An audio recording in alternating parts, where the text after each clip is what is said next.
માળિયાહાટીના તાલુકા પંચાયતના સદસ્ય પિયુષ પરમાર દ્વારા આવેદનપત્ર અપાયું। જૂનાગઢ જિલ્લામાં ટેકાના ભાવે મગફળી ખરીદીમાં મોટા પાયે ગેરરીતિ થયેલ હોય બાબતે અપાયું નિવેદન।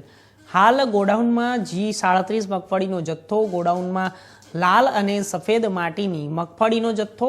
આગામી દિવસોમાં નિરાકરણ અને તપાસ નહીં કરાય તો ધરણા યોજાશે।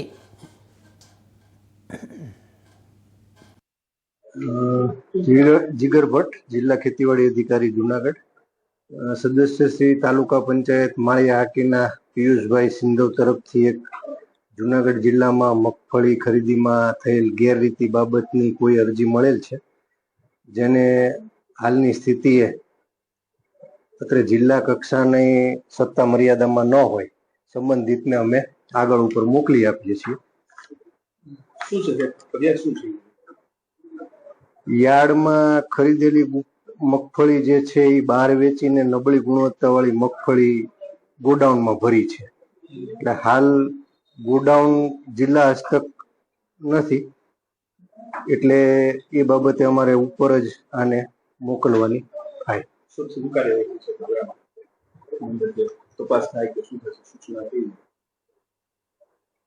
શું કાર્યવાહી કરે એ તો ઉપર લેવલ થી નક્કી થઈ શકે। ખેડૂતોને એના પૈસા મગફળીના મળી ગયા છે, એટલે અહીંનો જે રોલ છે જિલ્લાનો એ પૂરો થાય છે। તમારી કોઈ જવાબદારી ના, ગોડાઉન અમારા હસ્તક નથી આવતા।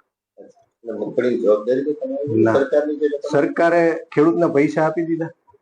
અચ્છા, એટલે છૂટા થઈ ગયા। સરકારની શું છે? જૂનાગઢ જિલ્લામાં સરકાર દ્વારા મગફળીની ખરીદી કરવામાં આવેલી છે।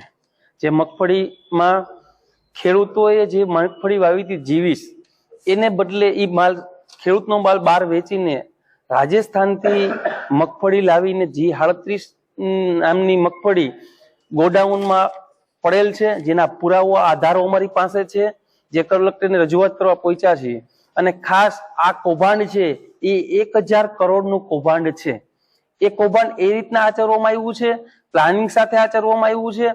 ખેડૂતની મગફળી જે G20 હતી એ વેપારીઓને વેચી દેવામાં આવી છે, અને રાજસ્થાનથી G37 નામની મગફળી જૂનાગઢના જે ખરીદી થઈ છે એ ગોડાઉનમાં પડી છે।